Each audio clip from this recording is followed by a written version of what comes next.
So we're going to talk about how hoodoo is a closed practice, but in order to do that, I'm going to basically break it down to the most minute point and move this out the way. That way you can see why it is closed, because nobody ever breaks it down. They just say this is closed. And then when people who are not, a part of the community or are new to hoodoo, they try to explain it. There are other black people telling them to be quiet, don't explain it, how they do, when that's actually not how the tradition works. Explanation and correction are two different things. We're going to go over that too. And I just realized I forgot to print out my class rules. So give me just a second. Okay, I'm back. Let those print out real quick. How's everybody doing? It's been a long time since I have done a live. There we go. Oh, shit. Okay. I want to go over the class rules really quick. Hey, Casey. How are you? Yeah, I've been gone for a while, but I'm back at it. I will be having these every other Tuesday, so basically twice a month. So, as always, before we get started, I want to lay out a few ground rules to keep the space respectful, open, and focused on learning. Please note that this class is designed for beginners, so everything will be explained in a clear, accessible way. Advanced questions are welcome, but I do ask that you honor the pace of the room. So this is based on my experience, and what that means is everything I'm sharing comes from my personal journey, my studies, my mentors, my elders, retreats that I have been on, my own research, and I want y'all to take what resonates with you and what doesn't, leave it where it is. Number 2, respect different perspectives. Everyone's spiritual path is unique. What works for one person may not work for another, and that is okay. This is a space for learning, not debating or invalidating somebody else's beliefs. Number 3, keep the chat positive and peaceful, and respectful. So disrespect, negativity, or trolling won't be tolerated. My moderators will immediately kick you out. Say hey, moderators, so they know who you are. They will immediately kick you out. I don't tolerate that at all, because we're adults and we should be doing better by now. Number 4, no unsolicited advice or corrections. So unless I ask for input, please allow me to teach without interruptions or what you can consider corrections. If you have a different approach, that is beautiful. This class is centered around what has worked for me. The only exception to this rule is after I get done teaching, you can argue with me. You can say whatever you want to say, okay? I don't care. I can go back and forth, or if you provide me with a different viewpoint that I can actually agree with logically, I will actually change my mind. I do that all of the time. So just as long as you're not doing it during my class, I don't care.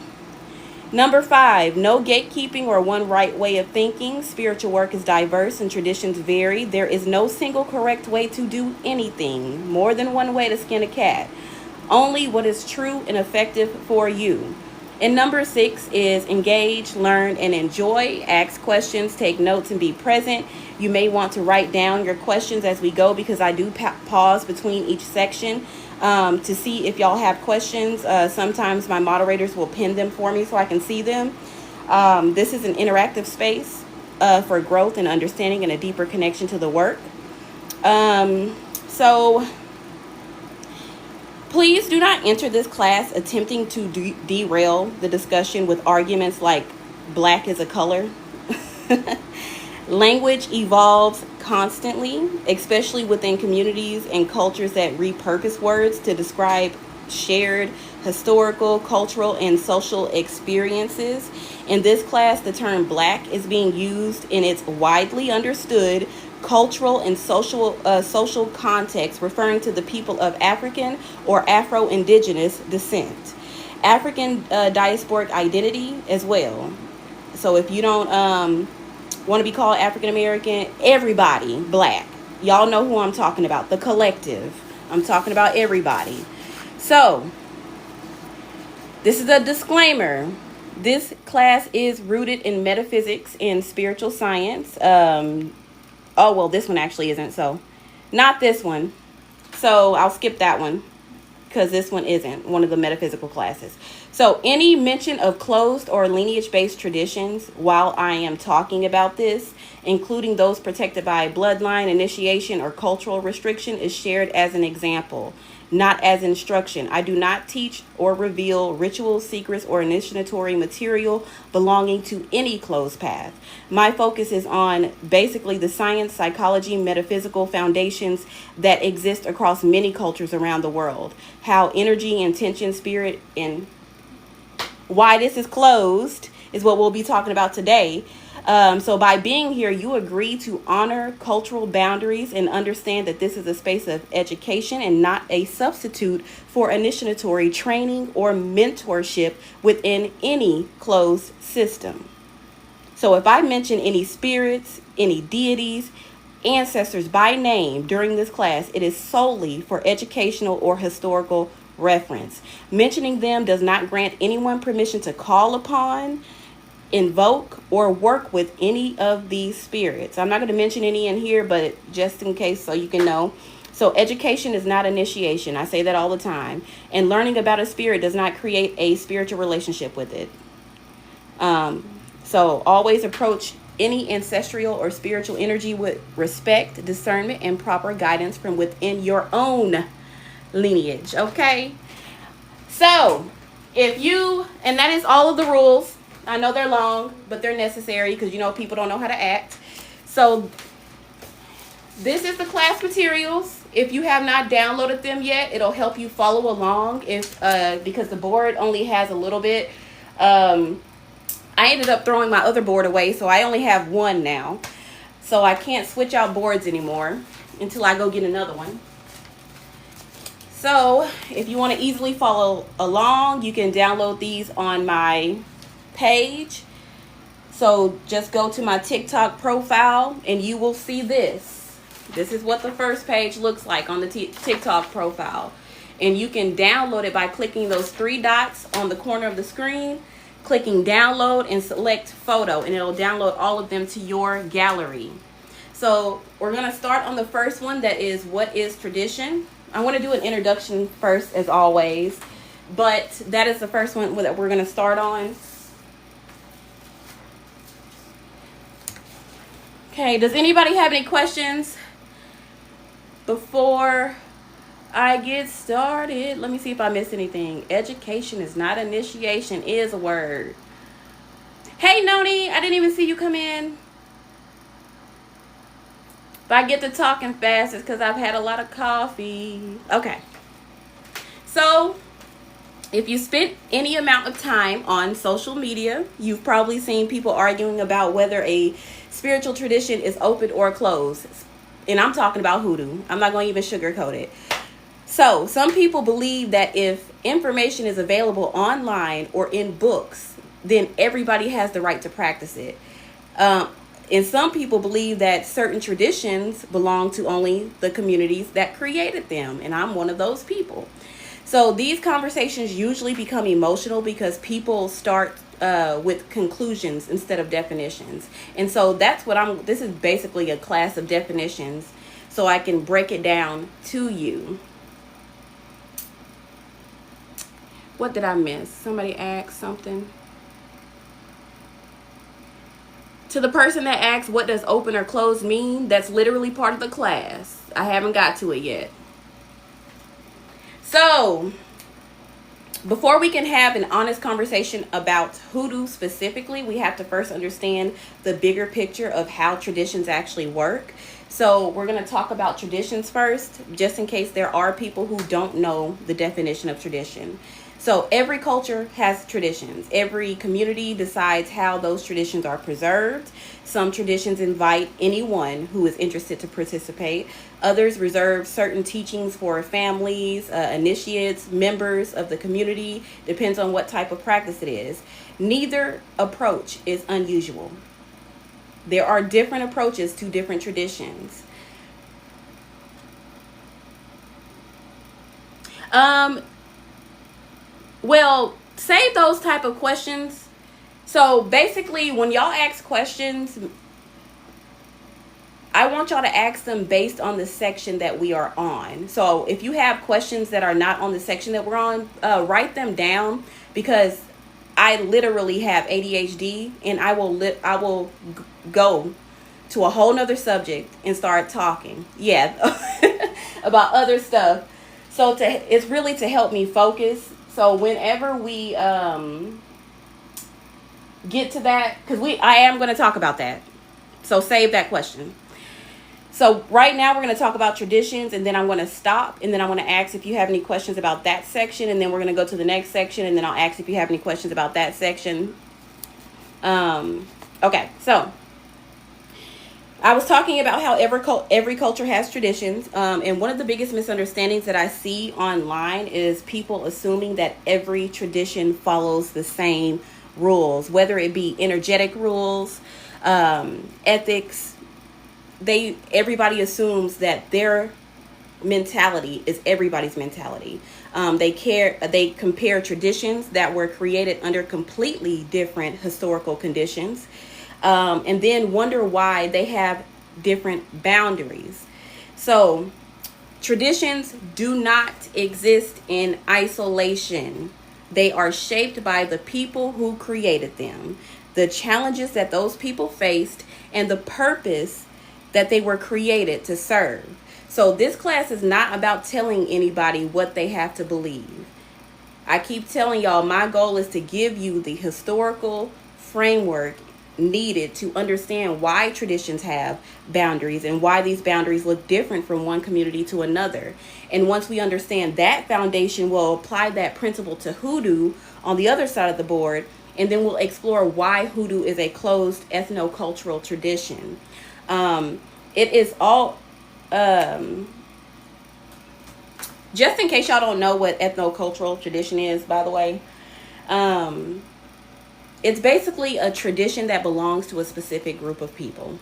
They share either history, culture, heritage, collective experiences, etc.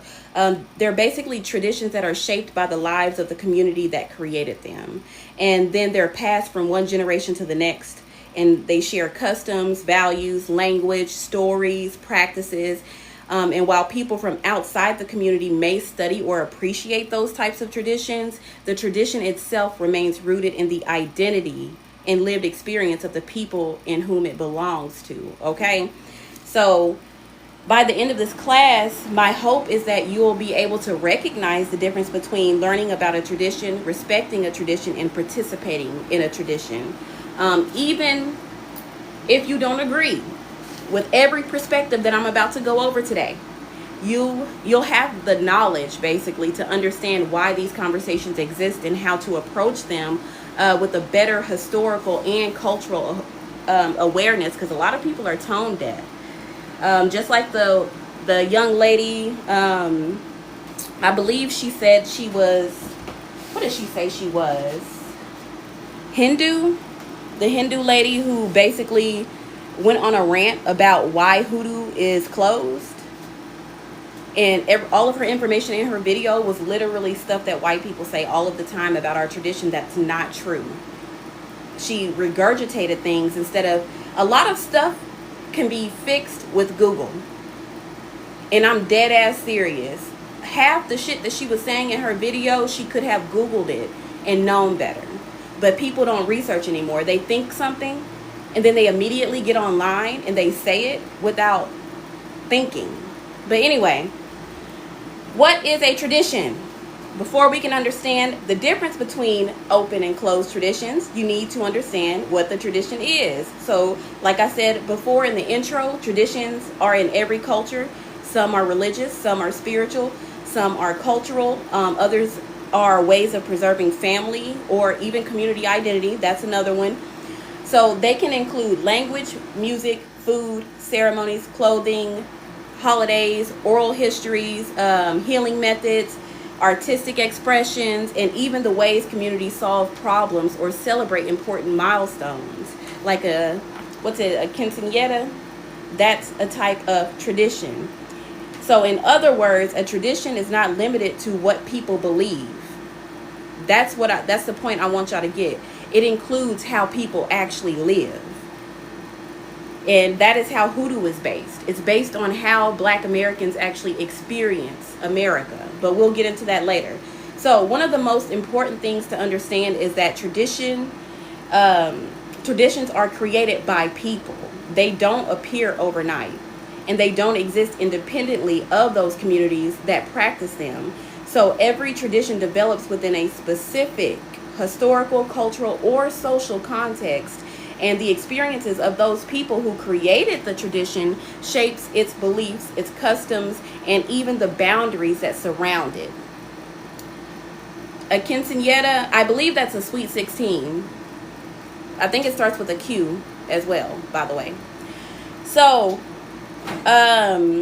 traditions are also passed from one generation to the next. And that process is called cultural transmission. It is on the vocabulary sheet that's at the end of these class materials. But basically, it's the way knowledge, beliefs, customs, values, and practices are shared within a community over time. That is what a cultural transmission is.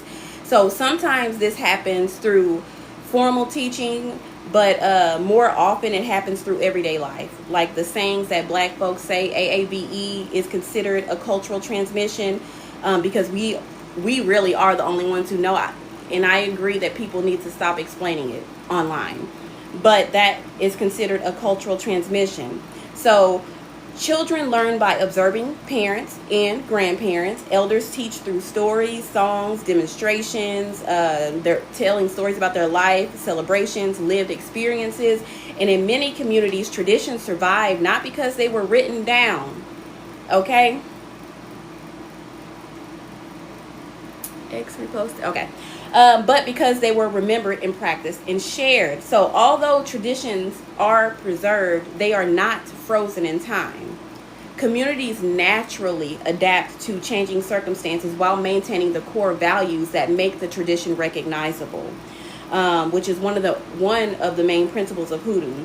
So new tools may replace old ones, languages may change, customs may evolve, but the tradition continues because its identity remains connected to the people, the history, and the purpose that created it in the first place. So, hey, Nick. So this ability to adapt while preserving its foundation is one of the reasons traditions survive across generations. And when we discuss whether a tradition is open or closed, we are not just talking about information. We are talking about living communities. We're talking about people who have shared identities, inherited responsibilities, and histories that continue to shape the tradition to this day. You cannot take the people from the tradition and add people who don't belong, because then it won't be a tradition and it's going to eventually be distorted. So I want to tell you the difference between an open and a closed tradition. And we're going to start with open.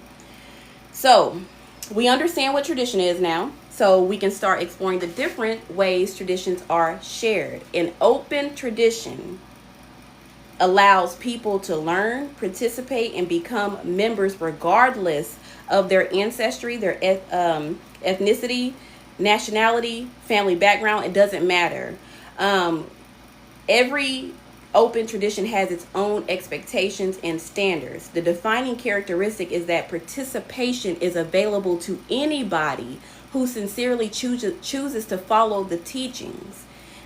The definition for open tradition should tell you what closed tradition is, because they're opposites. My bad, I have the hiccups. So, open traditions are often centered around shared beliefs, values, or practices. They're not inherited identities. So some welcome new members through education, personal commitment, conversion is another way. Others allow participation without requiring a formal membership process. The requirements vary from tradition to tradition, but the opportunity to join is generally available to people outside the community in which the tradition originated. So open does not mean there are no rules. Open traditions still establish expectations for behavior, ethics, leadership, participation, and a lot of them require study. before you can even get certain responsibilities. So, and some of them have ceremonies too. Leadership positions, advanced teachings that require additional preparation, but they're still open. There are different types of open practices, just like there are different types of closed practices. So this also means that open traditions can still have private teachings. Just because a tradition welcomes new members does not mean every teaching is immediately available to everyone. And a lot of traditions gradually introduce deeper knowledge as a person's understanding, experience, or responsibilities grow. Privacy and openness are not opposites. Okay, a tradition can be open to new participants while still protecting certain ceremonies, teachings, or responsibilities. Examples of open traditions are Christianity, Islam, Buddhism, Sikhism. I don't know how to say it. Sikhism, and modern pagan traditions, and all of which generally allow people from outside of the original community that created it to become participants through either learning, some type of commitment, or some type of conversion. The important point is that openness describes who may participate, not whether every aspect of the tradition is public. And then when we get to closed traditions, this is when participation is limited to specific people or communities based on criteria established by the tradition itself. Outsiders don't make rules for closed traditions. So if Hoodoo started out as a Black American tradition, who makes the rules for it? Black Americans. Those boundaries may be connected to culture, ancestry, family lineage, initiation, community membership, tribal citizenship, or other forms of shared identity and responsibility. What makes a tradition closed is not secrecy. By definition, that's not what it means. That was literally made up on social media. I did not hear that until I got on social media, on TikTok specifically, because I've been on Facebook for a long time, but I hadn't been on TikTok. So, and it's a whole nother ecosystem on here. But anyway, the participation is determined by the community that carries the traditions. Y'all have to remember that. So unlike open traditions, closed traditions are not based on the idea that anybody can become a participant just by learning the information. Membership, responsibility, and participation are connected to the tradition's own history, its values, and its methods of preservation. The people within the tradition determine how knowledge is shared. The people within the tradition says who may participate. The people in the tradition knows what responsibilities come with belonging to that community. So one of the biggest misunderstandings about closed traditions is the assumption that closed means secret. I wrote a blog post about this a couple of days ago, and then I did a video I believe yesterday about this. So while closed traditions have private and sacred knowledge, not all of them do.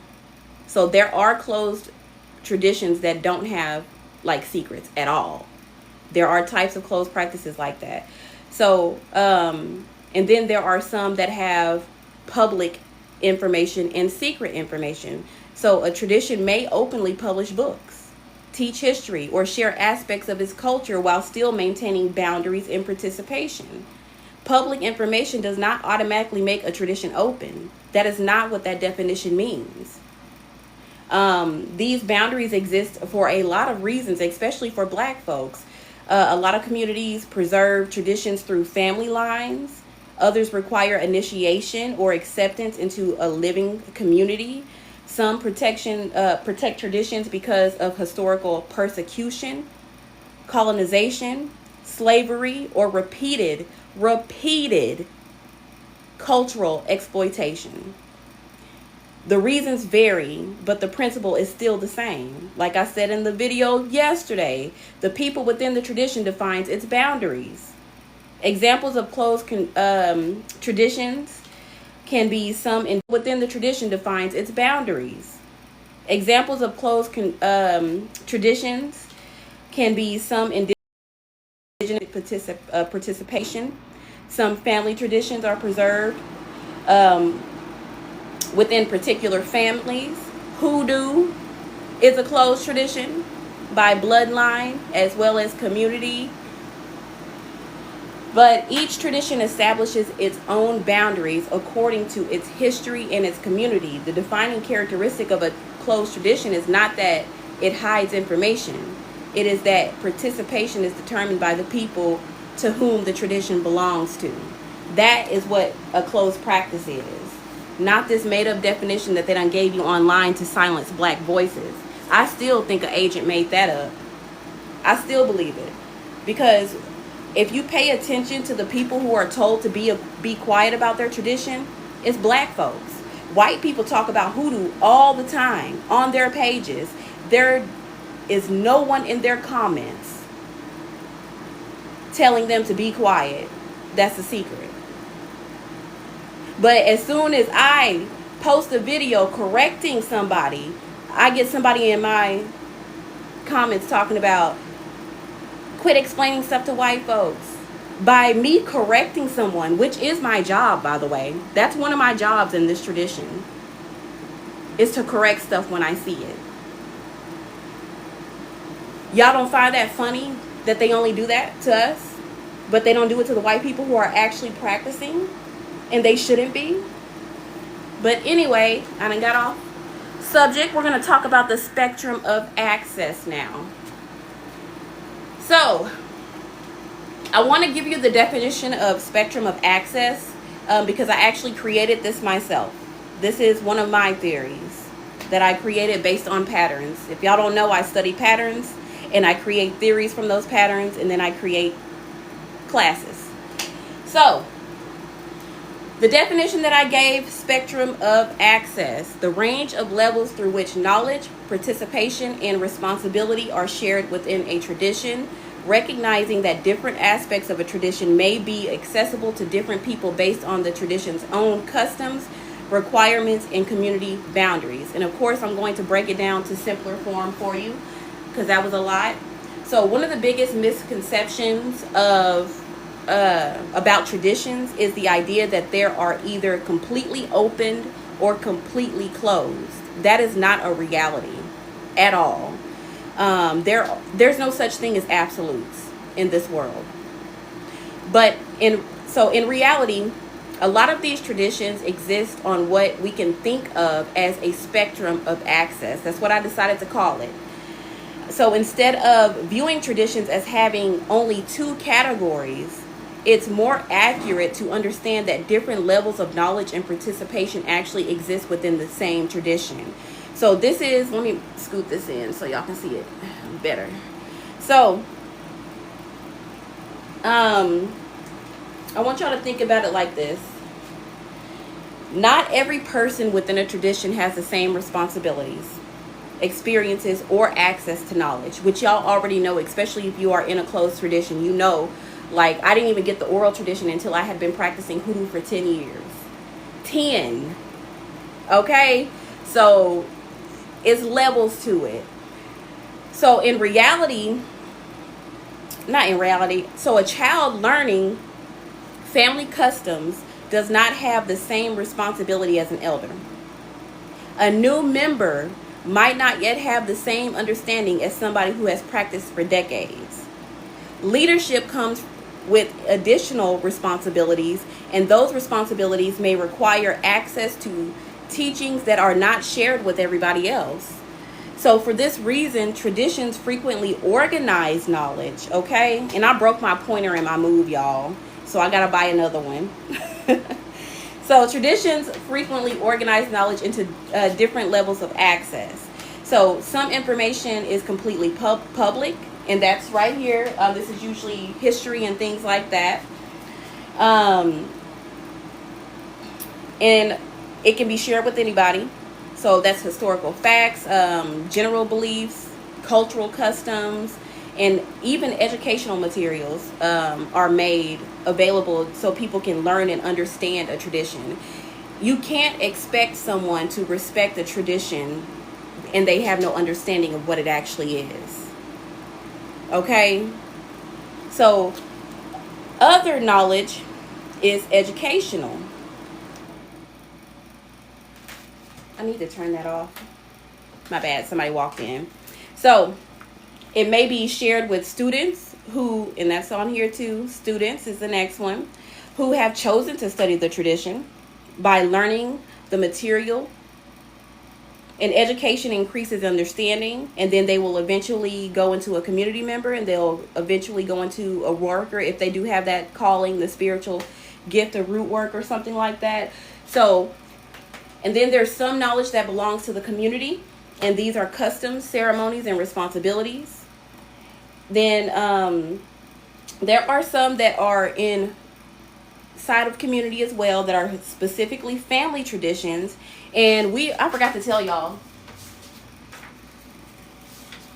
And I forgot to stop and ask if y'all had any questions. I forgot to tell y'all what page we were on. We're on this one.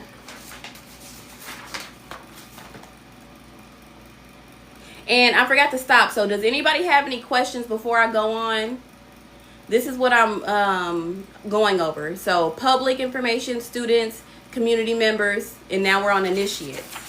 And then the second part to that is this one.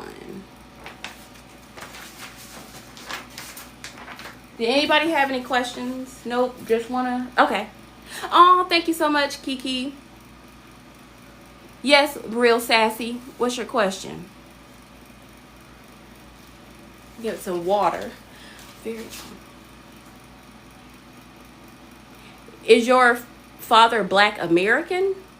If he's Black American,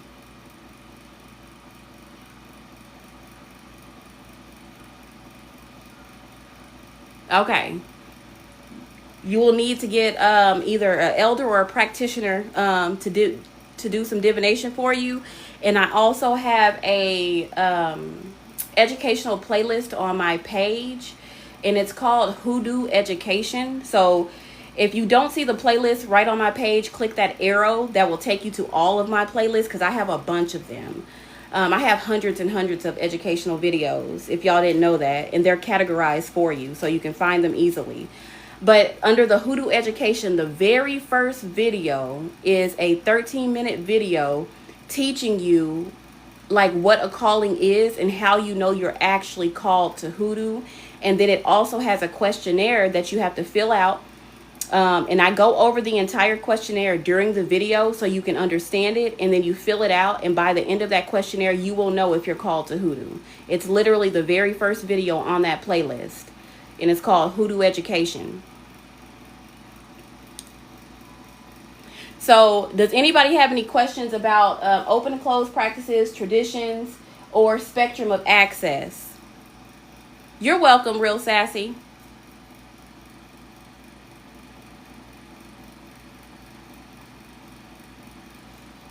Let's see.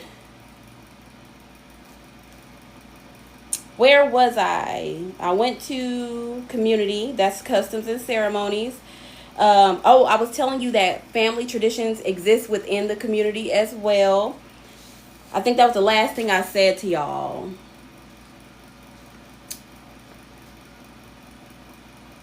And okay, now we're on initiation and worker.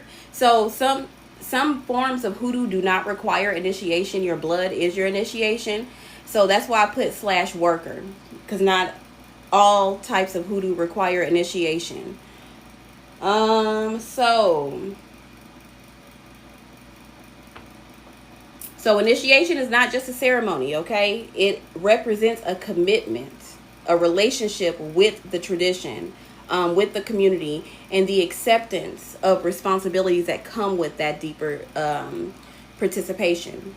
And then when we get to elders and spiritual leaders, it depends on what tradition, what they'll be called, or people who basically hold specific roles within their tradition that is considered leadership, because I know there are some people who are under the leader, but they're still considered a leader in some traditions. So when you get into these traditions, because I've had somebody basically talk down on traditions that have elders, we don't have elders and leaders because other people are unworthy or anything like that. It's just because certain responsibilities require a certain wisdom, is the best way I can put it. A certain experience, accountability, especially like elders in Hoodoo. You have to develop years of service to be called a elder. You have to do something significant for the community to be called an elder. So it's developed over many years. So I know there are a lot of people who don't like leadership like that, but me having an elder really changed my whole entire perspective on what Hoodoo actually is. So elders are important. Anyway, so understanding the spectrum of access help you recognize that public education does not automatically make a tradition open. You see how there's different levels to information? Public people get certain things, students get certain things, community members get certain things, initiatory and root workers get certain things, and then elders and leaders have certain things. So public information does not mean initiation. A community can publish books, can teach its history, can share cultural information, or even offer public classes and still protect ceremonies, responsibilities, and forms of participation that belong within the community itself. And this is why learning about a tradition is not the same thing as belonging to it. Information can be shared publicly while participation is still guided by the people who carry the actual tradition. So I want to talk about different types of closed traditions. Did I put that on here? Okay, I put it over here. Hey, Jose.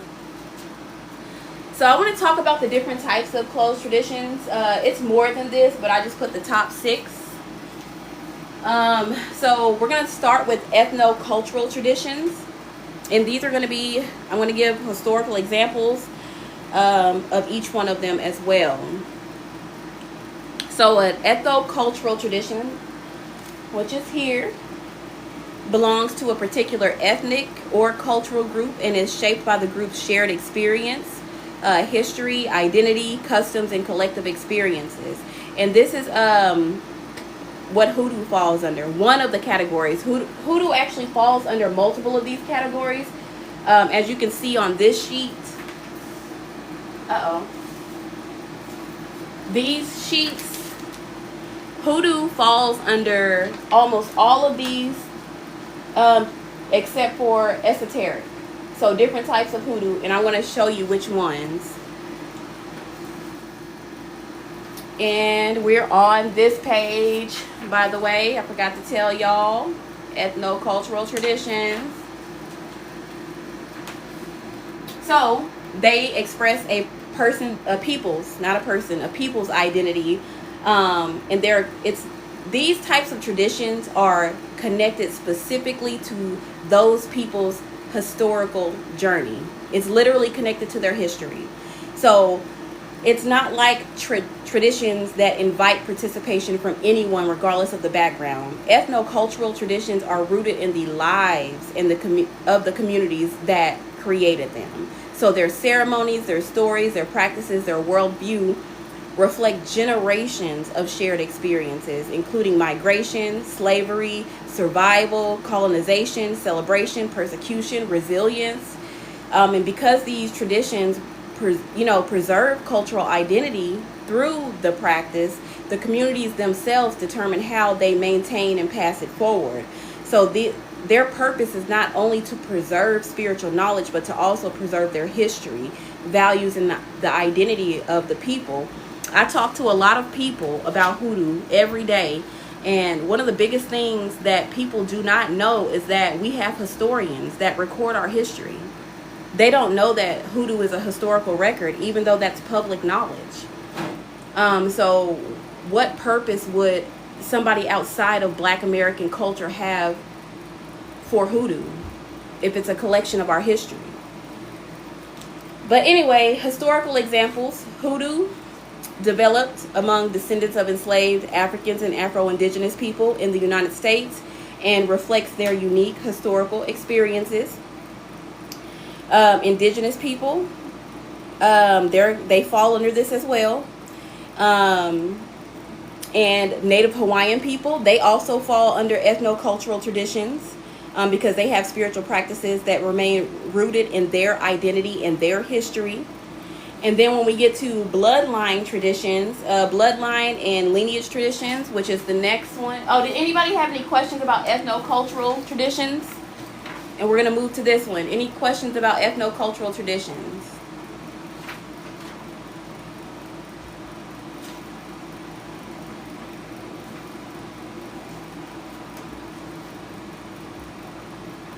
Okay.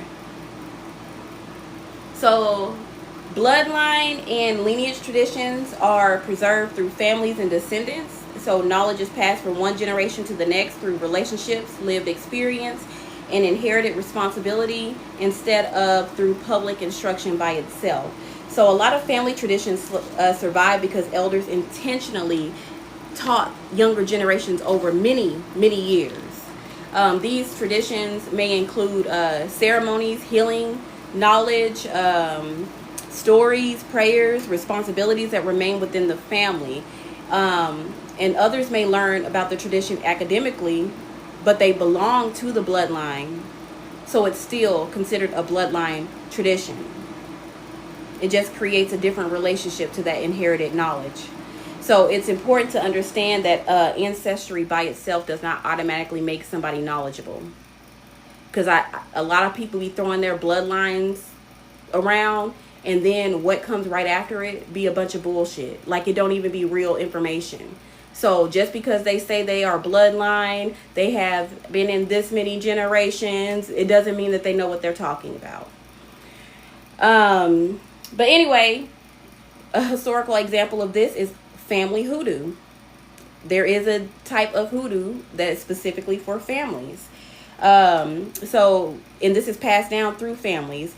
So family root working traditions passed from generations and this is medicinal. What they call folk medicine is considered family hoodoo, family traditions. So traditional Japanese family businesses, they preserve specialized crafts across generations. Y'all should really one day study Japanese culture because they on a whole nother level. Certain Jewish priestly lineages, royal families, they fall under this as well. So when we get to initiatory traditions, these are the traditions that require formal initiation. So before a person can fully participate, they have to be initiated. Initiation marks a person's acceptance into the tradition and acknowledges that they are prepared to assume greater responsibilities within that community or within that tradition. And initiation is not just about gaining access to hidden knowledge. If y'all try to get initiated into a practice, make sure you're doing it for the right reasons, because it represents a commitment to that tradition. And so through initiation, practitioners accept ethical responsibilities, community expectations, and the duty to preserve the tradition for future generations. And a lot of initiatory traditions gradually share knowledge over time. And that's when we get back to the spectrum of access. So as people grow in, experience and responsibility, they can receive additional teachings, additional titles. It depends on the belief system. So this hoodoo is also included in this because there are initiation-based hoodoo. I was initiated into hoodoo. Not by blood, of course, but I went through an actual initiation ceremony, my 10th year that I received the oral tradition. So there are practices of hoodoo that require, like the elders will not teach you shit until you go through it. Okay? Trust me. So, hoodoo, I said that one already.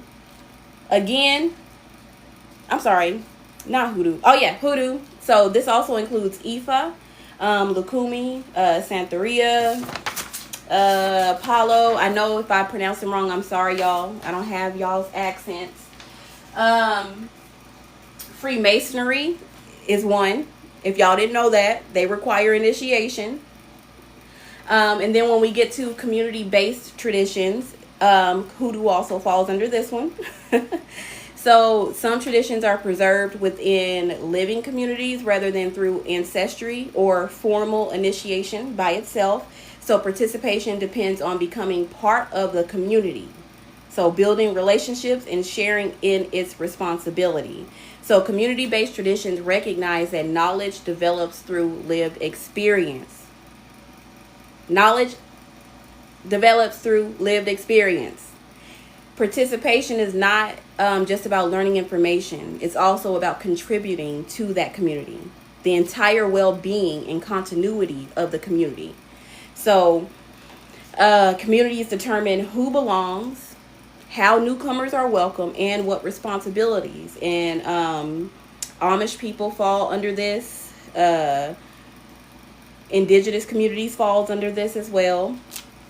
And then when we get to tribal and clan and nation-based traditions, so these are the ones that belong to specific tribes, clans, and nations. And I bet y'all are wondering, how is Hoodoo a part of a tribe, clan, or nation? If you ever heard of the Gullah Geechee, they fall under this, and that is a type of Hoodoo. So different types of Hoodoo fall under different categories of types of closed practices, but they fall under this category. So some traditions belong to specific tribes, clans, or nations. So participation is connected to membership within the people themselves rather than the individual interests alone. Yes. So these traditions preserve collective identity, history, governance, ceremonies, and responsibilities that belong to the nation or the community.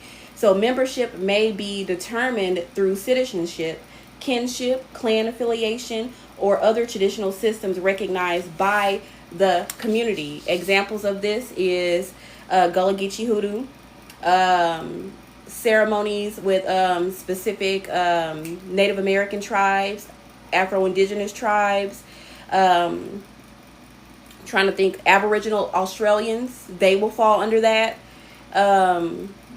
Clan-based traditions in Scotland and Ireland. I have a lot of clients in Ireland.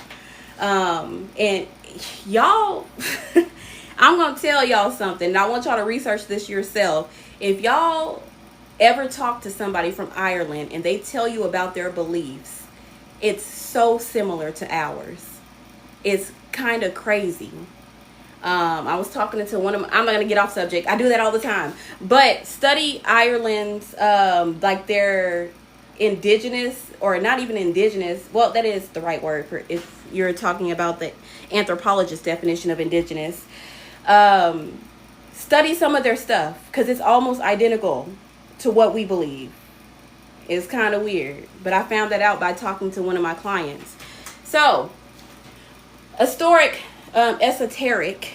I used to say historic for so long, and then somebody corrected me, so now I know it's esoteric. I suck at pronouncing, but I know what the fuck I'm talking about. So esoteric traditions preserve knowledge intended for specific people who have accepted particular responsibilities or completed specific stages of learning. So this is like these secret societies. They require they're closed. If you ever heard of the Pythagoreans, if you've heard of Pythagoras, he's the one who created the Pythagorean theorem. He was obsessed with the number 3 in triangles. That guy, he actually created a secret society, and they're called the Pythagoreans. And they're the ones who created numerology too, by the way. They're the reason that we have it. The system that we use today. But that is what I mean by esoteric traditions. So those are the secret societies. So, anybody have any questions before we move to why things are opened and closed? And then we're going to get into Hoodoo, what everybody has come for. So, let me show you what page we are on. I keep forgetting to show y'all the pages. We are on this page. Why opened and closed. So if you don't know where these are, if you're new, I always post class materials so you can follow along, print them out, write notes, whatever you want to do, put them in a lot of people put these in binders. And then they have paper in between because somebody sent me a picture of their binder. It was kind of cool. So you can go on my page, and the first page looks like this.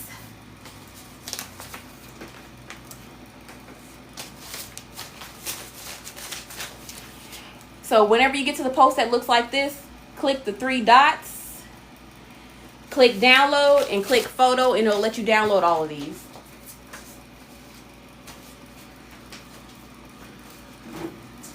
So this part is very, very short.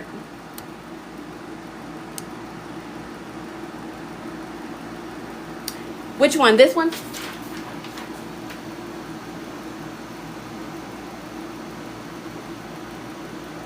What do you mean? Oh, if you're talking about downloading these, they're on my TikTok page. So click my profile, click Root Dr. Kai on your screen, and go to my last post. And you download it. Yeah. My bad. I should have been more specific. You're welcome.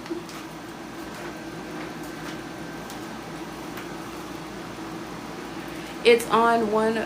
Oh, okay. Thank you, Mel. Did I miss any questions?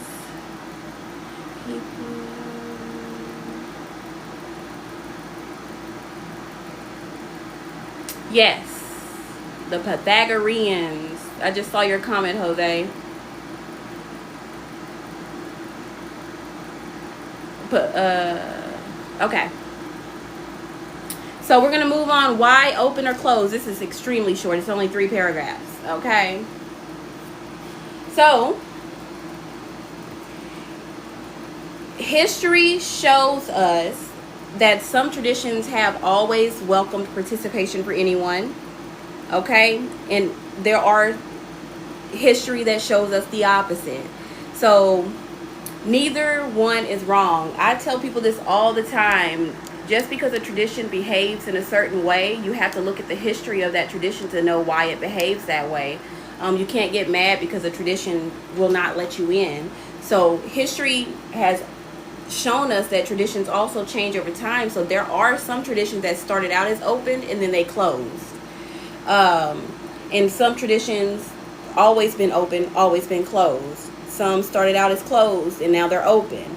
But you have to just study the history of the tradition before you get into it.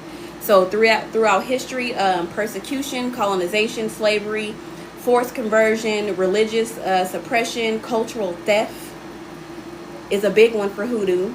Commercialization, another big one for Hoodoo. Language loss and historical trauma, another big one for Hoodoo, have threatened the survival of countless cultures, not just Hoodoo, and their traditions. In response, a lot of communities strengthened their boundaries to preserve what actually was left. So these boundaries were not always created to exclude others. I can't believe people are calling us racist for not letting people in. The shit is, I just don't understand it. But it has nothing to do with that. Absolutely nothing to do with race. They were created to ensure that future generations would still have the living tradition to actually inherit without any distortion from outside people. Yeah, they narcissistic is what it is. So this leads to a very important question. Who has the authority to define whether a tradition is opened or closed? I want y'all to guess. Oh, let me turn the board because it's on the board. Damn it. Hopefully y'all didn't read it. I want y'all to answer that question. Who has the authority to define whether a tradition is opened or closed? Oh, yeah. You already said it. We do.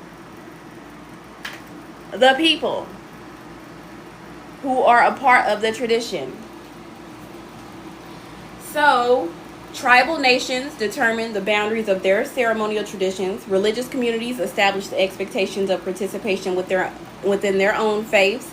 Elders, initiates, descendants, and recognized community leaders all play a role in preserving the traditions that they have inherited. Scholars, students, and outsiders can study the tradition, but they do not have the authority to redefine the identity or boundaries of a living community. To even feel like that you have the right to do that shows how entitled people are. Hey, so we're going to go over some common misconceptions, and then we're going to get into understanding hoodoo.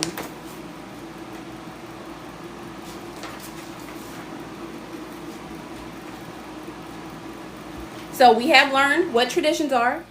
We learned how they developed. We learned why communities established their own boundaries. So before we move into hoodoo specifically, I just want to clear up some myths. It's only 6 of them. The first myth is closed traditions are always secret. That's not true. A lot of closed traditions have been publicly documented for centuries, including hoodoo. Historical records, books, museums, they have, if y'all didn't know this, they have hoodoo, I don't want to say paraphernalia, but they have hoodoo stuff that they took from plantations, and they have them in museums. So y'all can actually see what certain things were in hoodoo. I'm not going to give you too information because some of the stuff shouldn't be public, but the museums put it on their website anyway. So even though we are in museums, even though there's academic research that exists because communities have chosen to preserve their history, or because outsiders decided to document it, privacy and enclosure are not the same thing. Just because there's information out about a closed practice doesn't mean that the practice automatically opens. That's not what the definition of closed practice means. Closed practice is solely based on who can participate. Has nothing to do with the knowledge. Okay? Myth number 2, public practitioners mean an open tradition. This is the most ridiculous shit I've ever heard. Because if you study history, you know for a fact that there have always been public and private practitioners in hoodoo from the beginning. So history shows that many traditions have always had public and private teachers at the same time.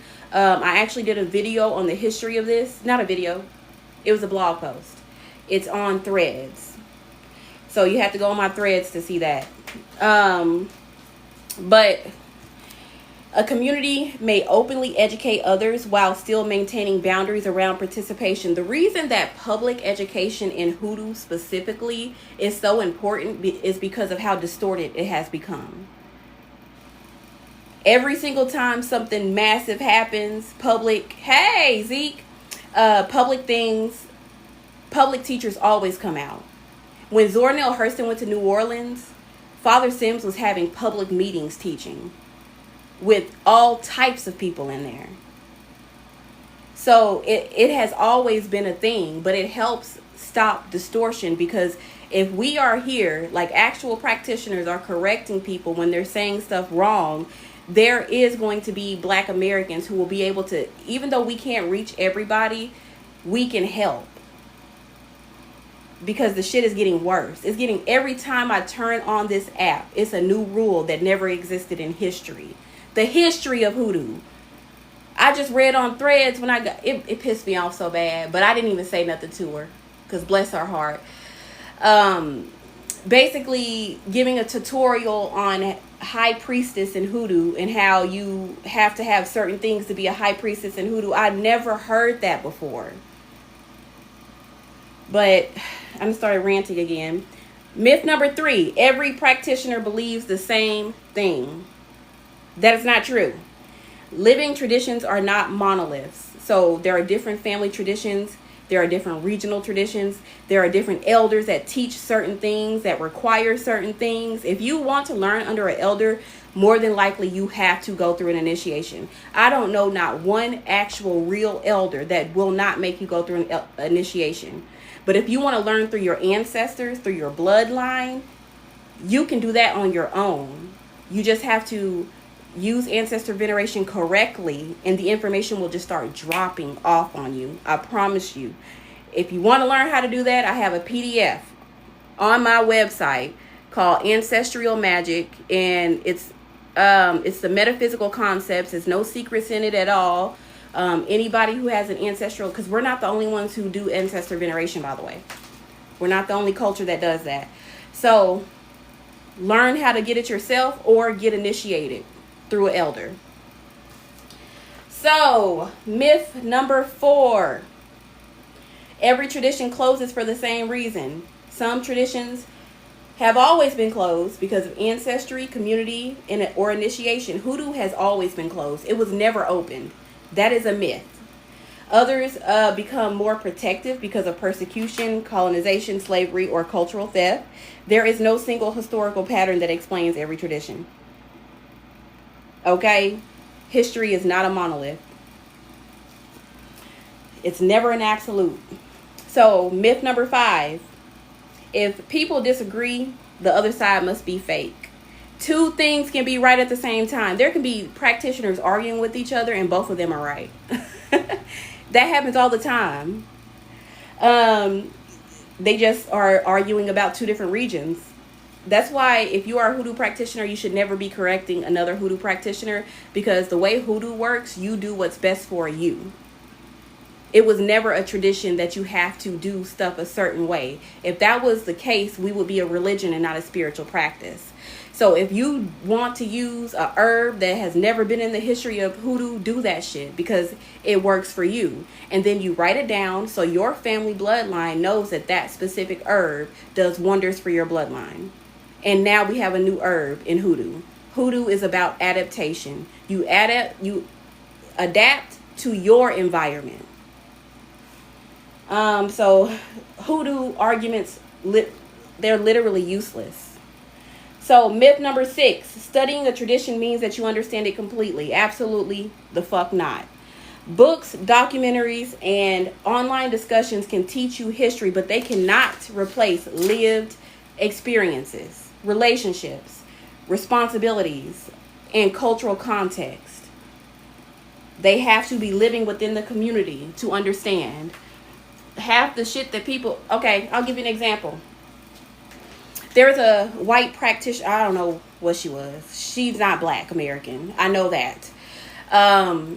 Who said that she practices Hoodoo and she uses the Bible so it works for her. That does not make somebody a Hoodoo practitioner. You can literally use anything to manifest. I can pick up a bottle of Spick and Span, okay, and manifest something off of it.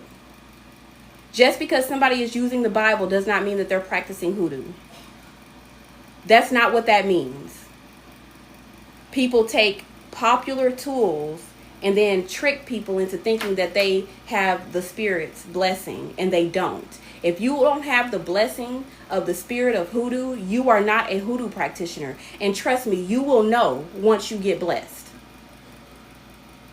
There's a difference between being a Hoodie and a Hoodoo practitioner. A Hoodoo practitioner is somebody who works for the Spirit, for the whole community. A Hoodie is somebody who keeps the tradition alive. And if you're white, you can't keep a tradition alive that you don't fucking belong to. So, part 6 is understanding Hoodoo. We're going to get into Hoodoo. That's this one.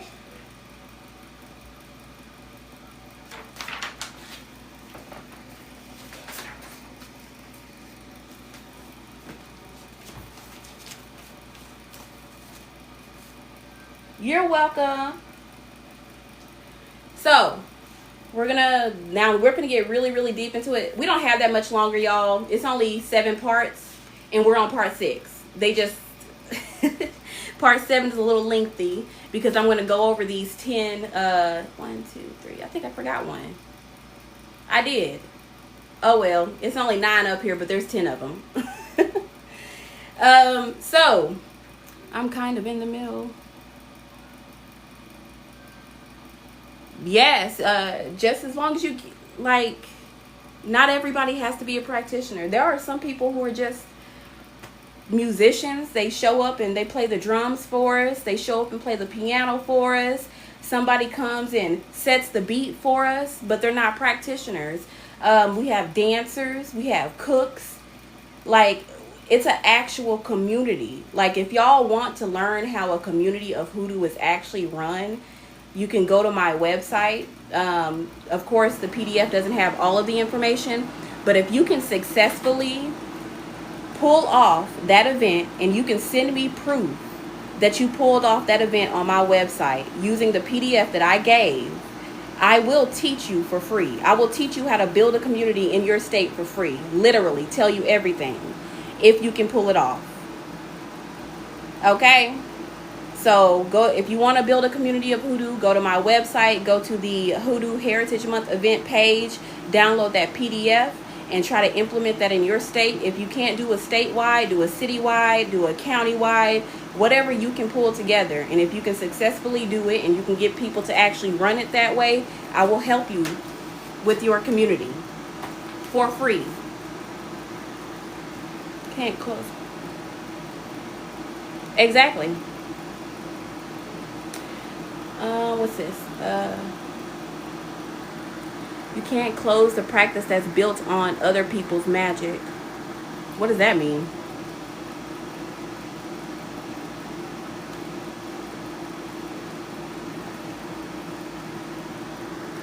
So we're going to go to the next one.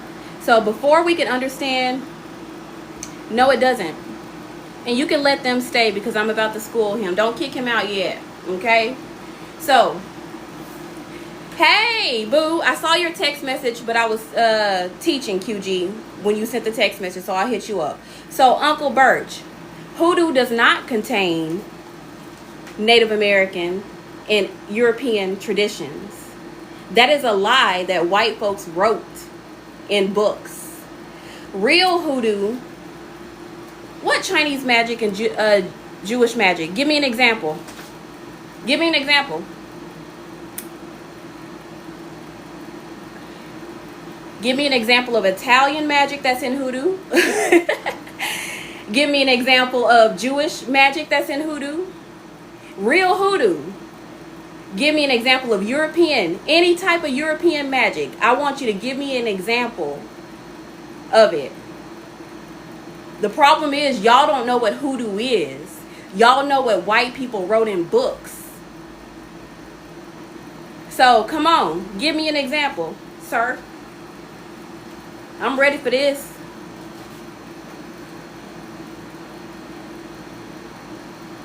There's no witchcraft in hoodoo either, not real hoodoo. I've seen the real deal. Ain't no motherfucking nothing but African. What's the examples? What Italian magic? What's the practice? What Jewish magic is in hoodoo? What's the practice? What is it? You didn't give me examples. You said Italian. You said Italian magic is in hoodoo. What Italian magic? We didn't even have connection with Italian people. So how is that even historically possible? What's Jewish and Chinese? What do we use that's Jewish and Chinese?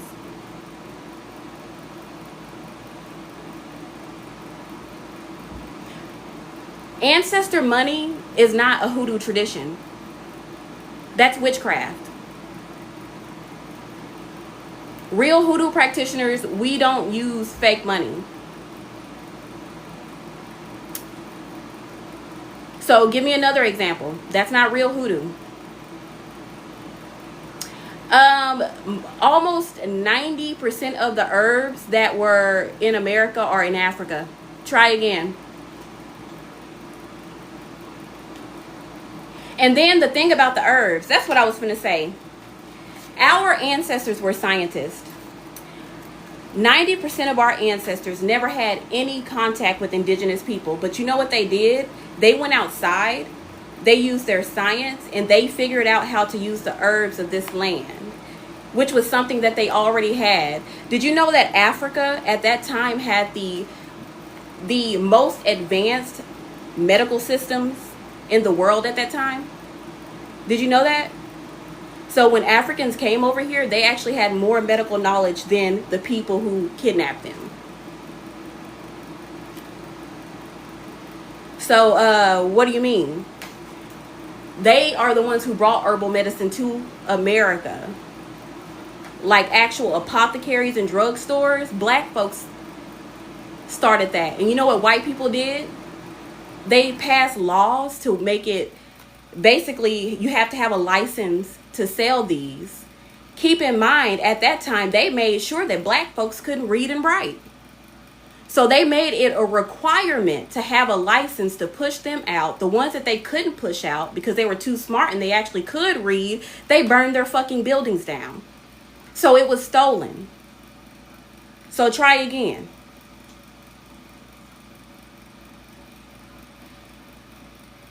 We had herbal knowledge when we got here, and we adapted that knowledge to America. That's literally what hoodoo is. It's the adaptation of African spiritual knowledge in America. That's what it means. So every single thing that we took and put into hoodoo, we adapted it to African spiritual logic. The reason that we're burning the candle is not the same reason that white folks burn the candle.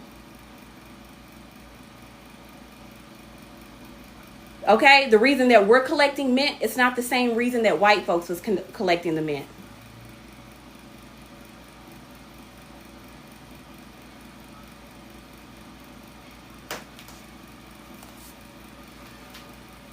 Adaptation. Hoodoo was colonized. They came into our tradition. We refused to speak to them. So they viewed it from the outside, because at that time we were having public demonstrations, and then they took that knowledge, especially the stuff that they stole from our drugstores, took it and made fucking products out of it, and started opening their own shit, and then started calling it hoodoo.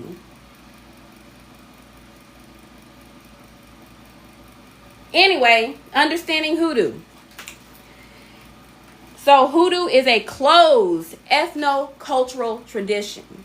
We first have to understand what hoodoo actually is. So it was not created as a single religion or a belief system. It developed among enslaved Americans, enslaved Africans and their descendants in what would become the United States.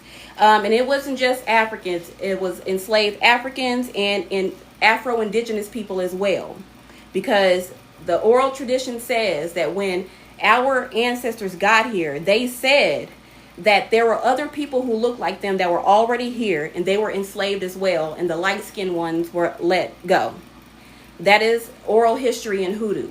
So that's why I always say I try to include Afro-Indigenous people, because in some regions it is mixed with African and Afro-Indigenous people. So not every region, but some of them. So particularly through American South, we can't forget the North, because if y'all didn't know, slaves were dropped off in the North first. If y'all follow Philadelphia Hoodoo, he teaches Northern traditions. I am not familiar with that history, so that's where I draw the line. So follow him if y'all want to learn more about Northern Hoodoo, because it was the South and the North, actually. So American South, and but it does exist in different forms all over the United States today, literally in all 50 states.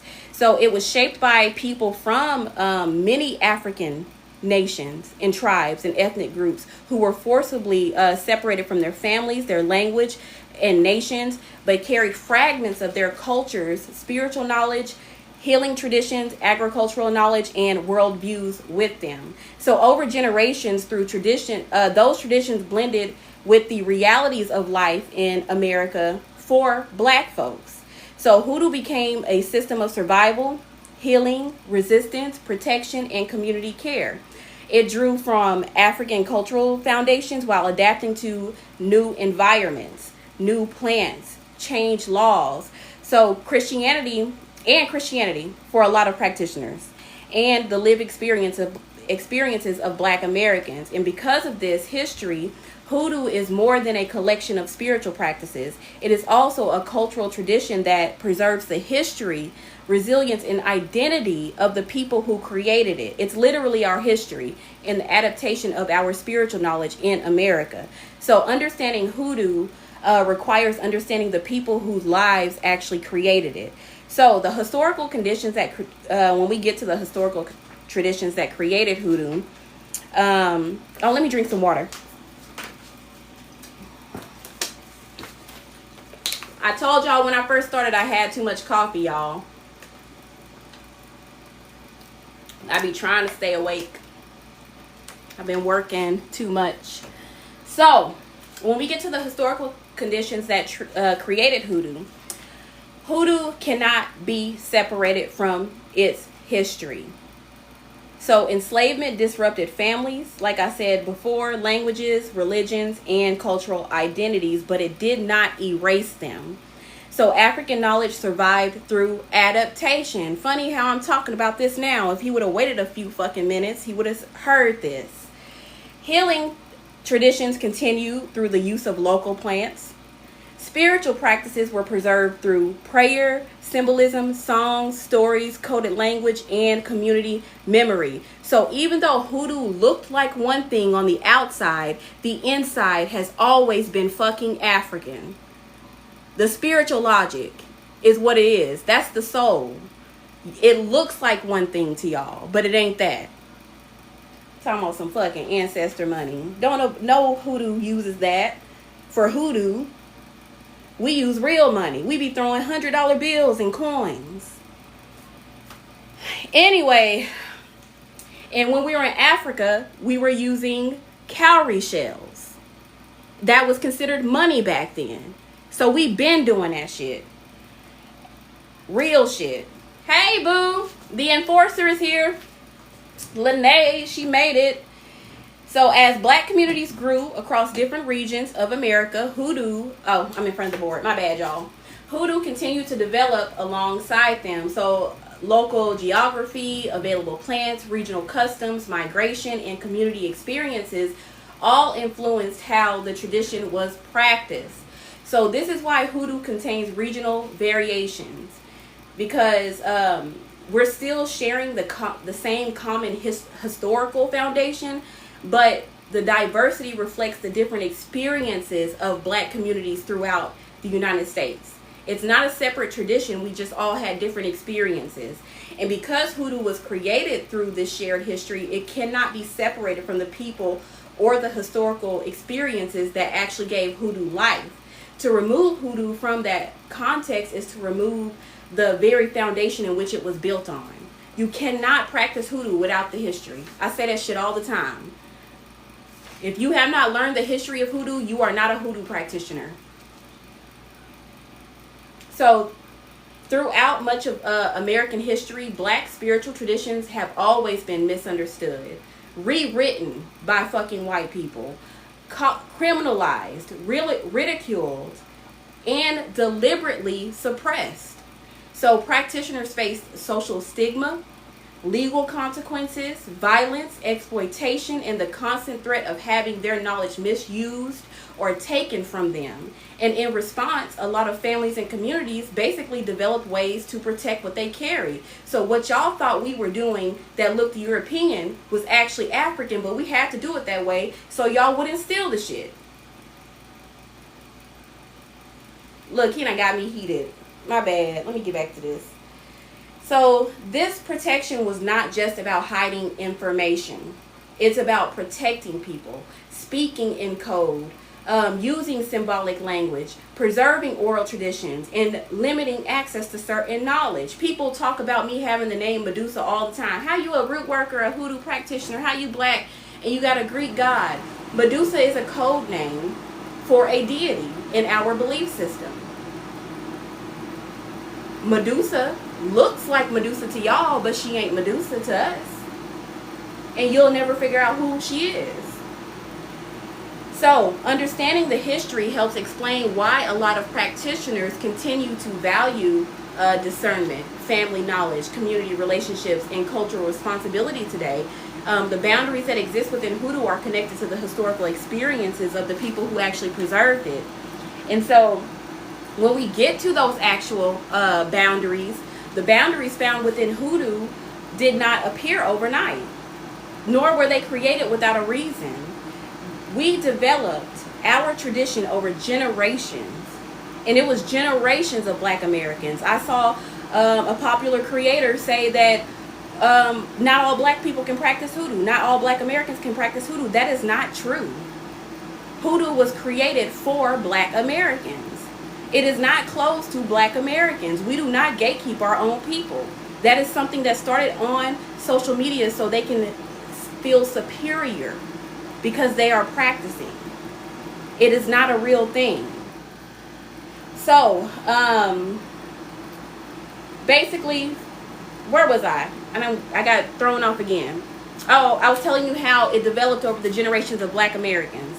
So we were basically responding to enslavement, segregation, violence, and cultural theft, and the constant threat of losing what our ancestors preserved. It's definitely ego. And I'm telling y'all, hoodoo does not look like this offline. I promise you. There's so many people being scared away from hoodoo for all the wrong reasons. What you see on the internet is not real. But anyway, so every boundary tells a part of the story of how hoodoo survived. So family transmission, and that's when we get to the cultural transmission definition that I gave you guys earlier in class. And if you don't have it, it is it's on the last 2 pages, the vocabulary words on this class materials. So family transmission became important because families were the safest place to preserve knowledge when open practice could basically bring punishment, violence, exploitation. So parents, grandparents, aunts, uncles, trusted elders, they quietly passed certain teachings from one generation to the next. And discernment became a necessity because not everybody could, be trusted with sacred knowledge. All skin folk ain't kinfolk. They say that Nat Turner got caught because he was betrayed. They say High John the Conqueror got caught because he was betrayed. So not all skin folk is kinfolk. So discernment becomes a necessity because not everybody could be trusted. Practitioners have to learn who is sincere, who is safe, and who basically intends to misuse or expose or exploit the community. So oral tradition is the next one. It is central because enslaved Africans were denied literacy. That's the real reason it was practiced orally, if y'all didn't know that. It wasn't because we have to keep it a secret. It wasn't that. What they're telling you on here is because they could not read. They weren't allowed to read. So the only thing they could do was orally pass down everything. They couldn't read or write. So they were denied literacy, and a lot of traditions they always relied on spoken teaching. But even back home, they were doing that, but they still were writing down their stories, their songs, their prayers, their demonstrations, and lived experiences. But coded language and symbolism, that's the next one. It developed as a means of protection. So spiritual knowledge was hidden within everyday conversations. Biblical language for a lot of practitioners. Folklore has hidden stories in it. And a lot of our folklore has spirits from Africa inside of it, if you pay attention. Okay? So if you ever get to a hoodoo historian who has the folklore, and you can get them to tell you the stories. But, let's see, a lot of our stuff was coded, and that's why people don't think it don't exist. So community accountability became essential because practitioners were responsible to the people around them. Hoodoo has always been about a community. Your reputation mattered. A root worker's character, their relationship, their willingness to serve their community actually carried weight back then. It don't mean shit now. It's so many people practicing now who don't give a fuck about the community. They are making buku money without giving shit back.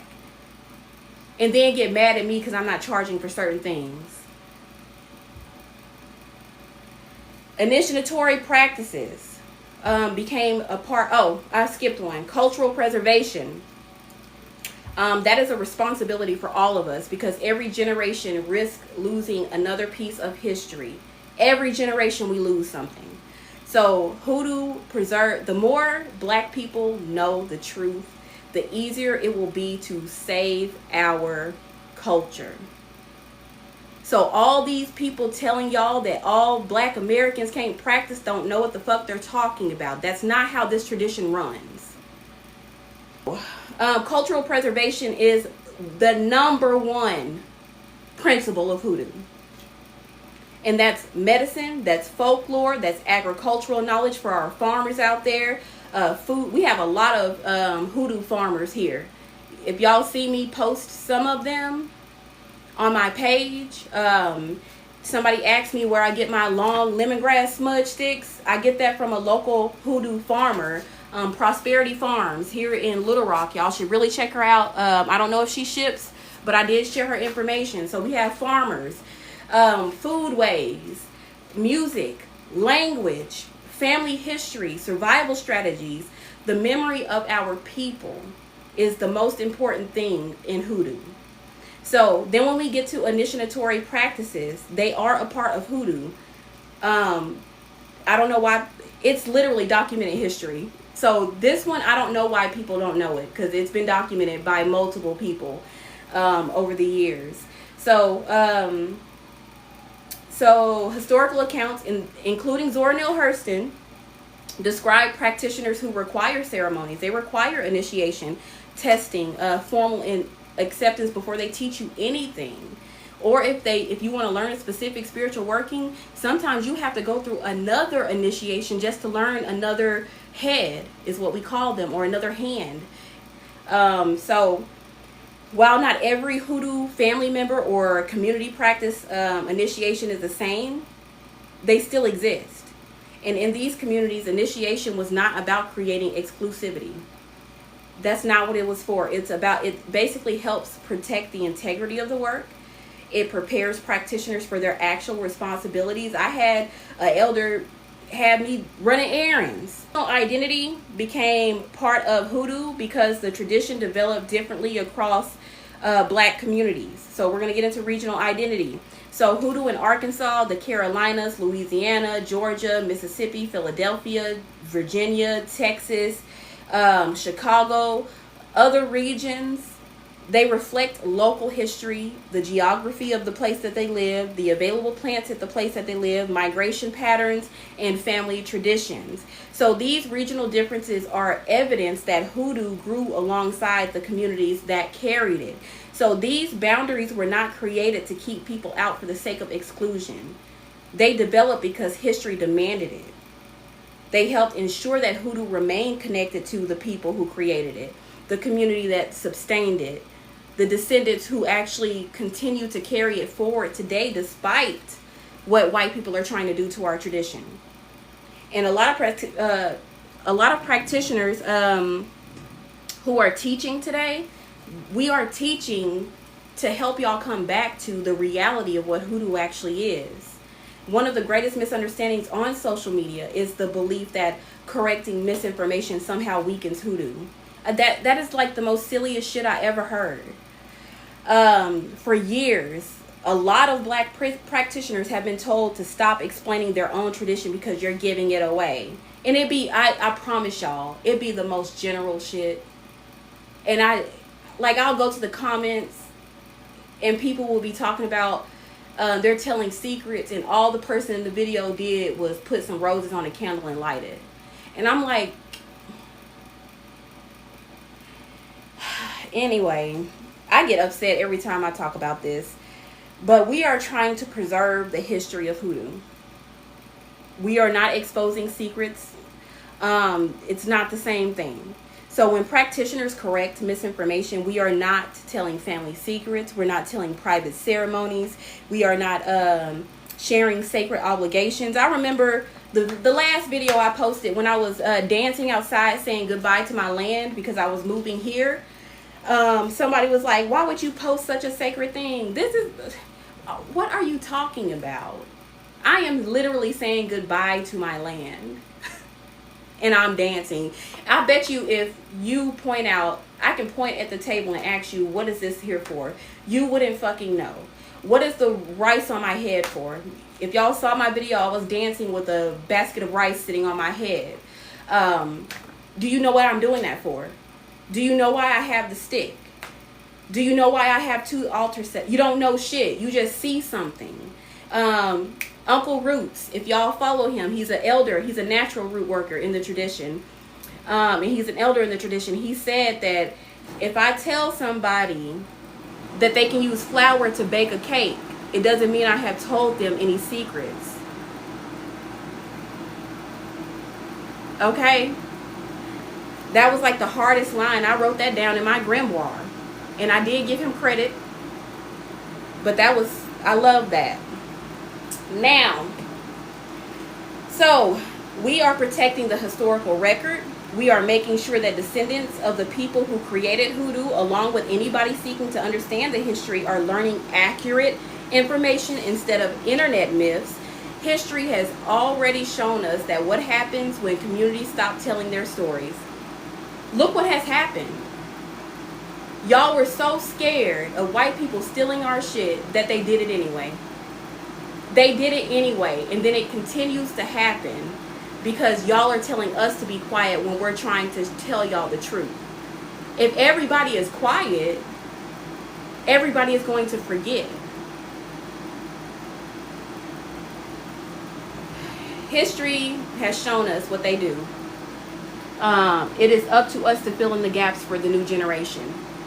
Traditions are starting to be rewritten. As you saw, this guy who came in here, he done listed like 6 or 7 different fucking magical traditions and said it was inside of hoodoo, and he was confident in that shit. They actually believe that that shit is true. They're commercializing our products.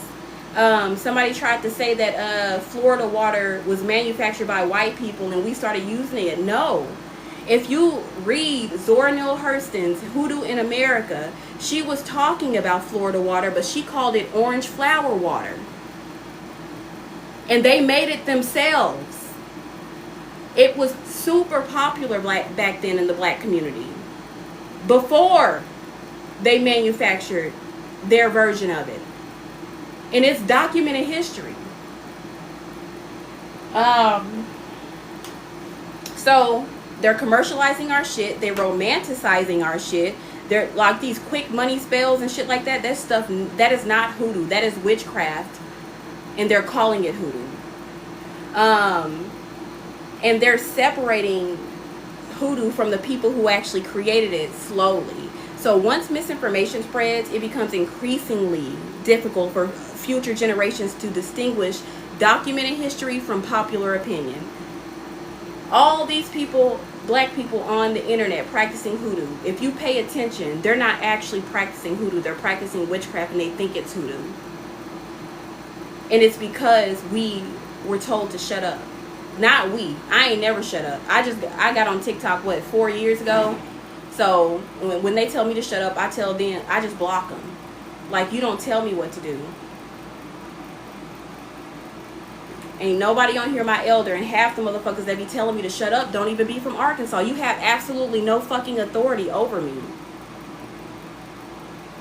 No hoodoo practitioner has authority over another hoodoo practitioner unless you have went through an initiation with an elder and that elder has authority over you.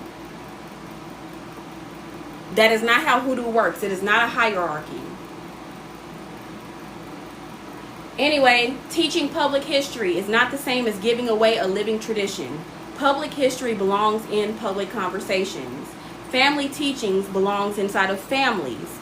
Community responsibilities belongs inside of the community. So sacred obligations belong to those who carry them. And there is a difference between preserving the truth and exposing what was never meant to be public. There are absolutely no hoodoo secrets released publicly. None. And trust me, we would know. Nobody knows. So for many of us, teaching is an act of cultural preservation. It is literally some of our jobs. It is a way of honoring our ancestors by making sure their history is not erased, it's not distorted, or claimed by people who did not live it. Do y'all really think that our ancestors would want us to shut up? Think about it. They would want us to stand up to white folks.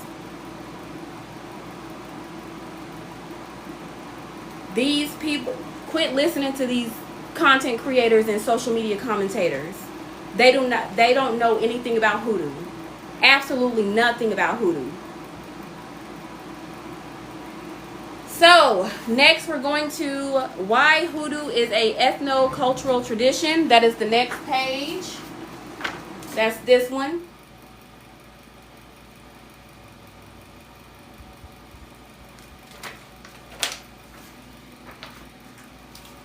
So, hoodoo developed within a specific people.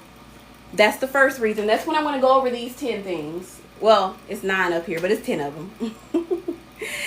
Yeah, y'all got some homework. I want y'all to download my Ancestral Magic PDF. It's like 200 and something pages of free information to help y'all wake up the truth within y'all DNA. For those of you who don't like elders, who don't like going through initiations, you can initiate yourself. And that can be public information, because a white person can unlock their DNA and not talk to anybody who has hoodoo information in their ancestry. So I want y'all to do that. And trying to think, if y'all ever get a chance, I want y'all, oh, I can't show it. Well, I can't tell you where to get it from because TikTok will take my live down. But y'all should get this book too.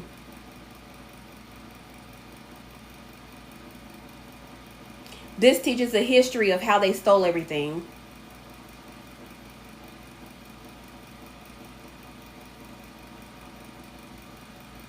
Yes, read it. A lot of people have this book, but they said they haven't read it. Read it. It will blow your fucking mind.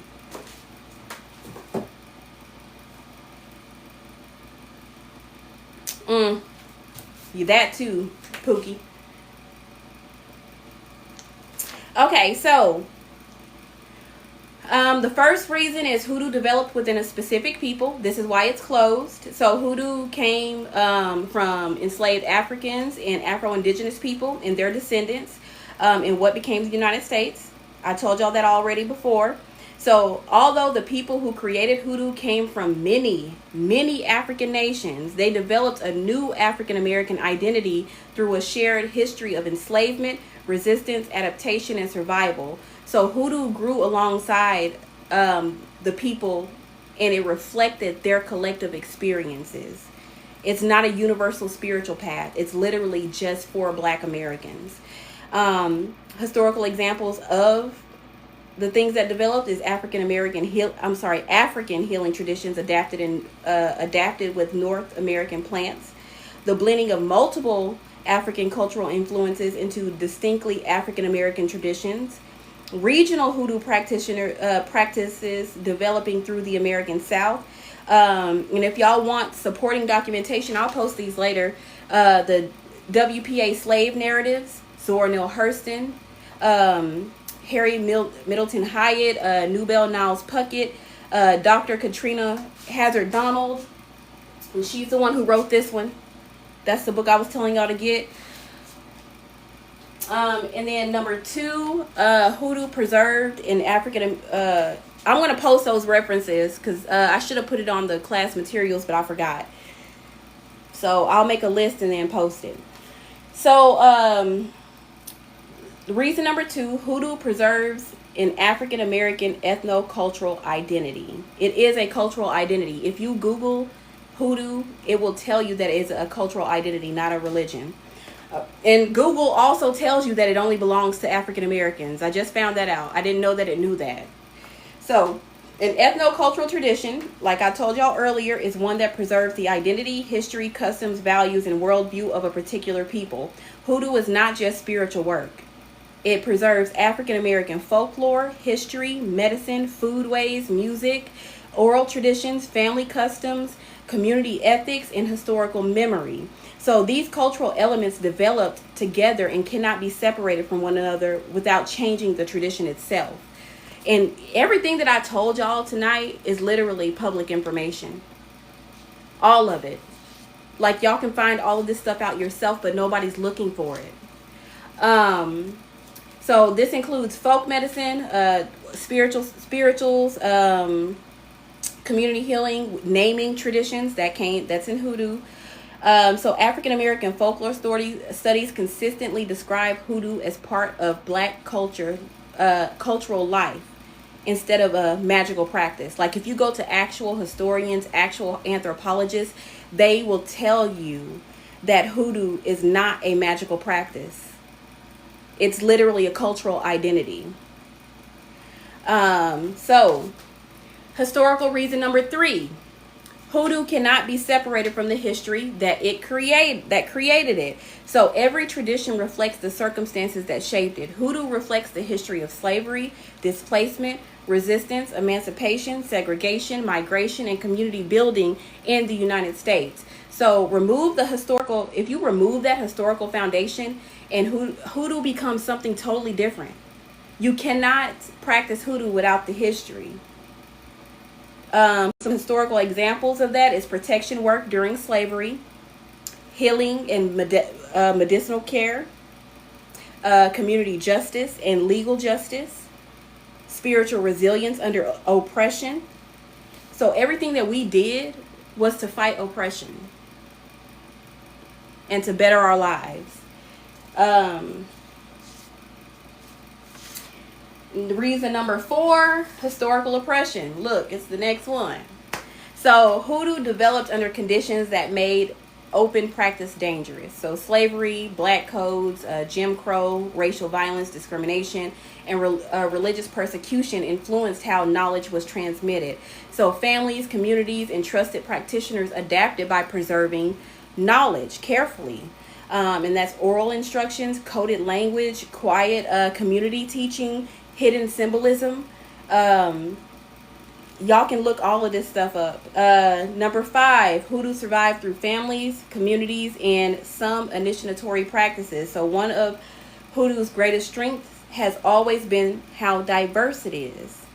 A lot of families pass knowledge from generation to generation through observation, apprenticeship, lived experience, and community root workers mentored trusted students, while historical accounts also describe practitioners who required ceremonies, testing, formal acceptance before sharing certain knowledge. Zora Neale Hurston was initiated into hoodoo 3 different times. So if you get initiated into hoodoo, and then let's say I did get initiated into hoodoo, but let's say I wanted to learn under another elder, I will have to get initiated again to learn their secrets. That's how it works. So family root working traditions, community mentorship, apprenticeship, all of that falls under that. And if you want to know more about that, you can actually read Zora Neale Hurston's Mules and Men. She talks about this. Harry Middleton Hyatt's interviews, they talk about that as well. They talk about initiations in those interviews as well. But be careful reading those interviews, because some of those practitioners were tricking him. So some of the interviews, they did not give him real information. They were messing with him. Okay? But I think you will be able, if you're a real black person, you will be able to tell what's real and what isn't. So historical reason number 6. Hoodoo has been criminalized while others have profited from it. So throughout matter of fact, if y'all ever heard of the story of Dr. Buzzard, and what was that? I can't remember the guy's first name, but the sheriff's name was McIntyre. His last name, something like that. But Dr. Buzzard was a lawyer. He used root work in the courtroom, right? But he used to do it openly too. But back then it was illegal to do stuff like that. And so the sheriff was like, you ain't supposed to be doing this. And so he basically arrested him, claiming that he was illegally practicing medicine. Because remember, I told y'all when I was going off on that dude earlier that they put laws into place to where hoodoo practitioners couldn't practice, and because they called it medical. That's the term that they were using. And so he arrested this man, right? He goes to court. Why you take a root worker to court, I don't know. The reason that Dr. Buzzard got off is because the only witness to the case started having convulsions, basically had a seizure, and could not testify, so he got off. But do you know that sheriff went on to he's white too, become a hoodoo practitioner, and wrote books on hoodoo and sold them. So that's what I mean when I say they criminalized hoodoo while they began to practice it. They made it illegal for us to practice it, and then they started doing this shit. And this is documented history. Y'all can look this shit up. So throughout American history, black practitioners were frequently ridiculed, criminalized, surveilled, punished for practicing hoodoo. And at the same time, elements of hoodoo were sensationalized, commercialized, and marketed by others without the same consequences. So this historical imbalance is one of the reasons that practitioners view cultural preservation as an ongoing. It's like that is why it is one of the number one reasons to be in hoodoo, to save our culture. So they were being arrested for fraud. They were being put in newspaper. Y'all can look up some of the newspaper clippings of what they were saying about hoodoo practitioners, black hoodoo practitioners. And then in the same fucking newspaper, if you go to the back, it'll be advertisements for white people doing the same shit. It's crazy. So historical reason number 7, protecting hoodoo preserves African American cultural heritage. So protecting hoodoo is not about excluding people for the sake of exclusion. It's literally about preserving the history, identity, and cultural inheritance of a people who created it. Communities throughout history have protected their traditions to ensure future generations inherit them with context, accuracy, and meaning. They only have a problem with it when we do it. Historical examples include family oral histories, preservation of folk medicine, community teaching, and protecting ancestral customs.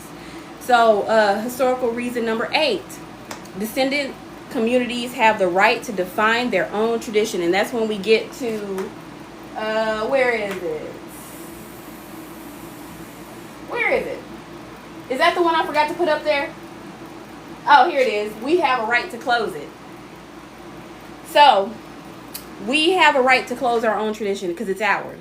So, throughout history, living traditions have been defined by the people who inherited them, not by outside observers. So, family defines family traditions. Tribal nations define tribal traditions, and that's when we get to Gullah Geechee Hoodoo.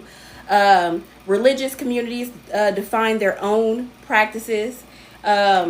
That's for people who practice the old religion, so on and so forth. So likewise, descendants of the communities that created hoodoo have the right to preserve, interpret, and define their shit, their own cultural tradition themselves. Like, how are y'all going to come in and tell us how to practice our own shit? I never understood that. So, living number 9, and then we got one more after this, and then the class is done. Number 9 is living traditions are defined by living communities. So books, museums, universities, and social media can document a tradition, but that does not replace the voices of the people who continue to live in the tradition. It continues to grow through families, elders, practitioners, and communities. Historical documentation informs us, but living communities remain the primary caretaker of its own tradition. People can document what they want about us, but we are the caretakers of our tradition. Okay? So, the last one, number 10. Protecting hoodoo protects more than spiritual practices. So, protecting hoodoo means protecting an entire cultural inheritance.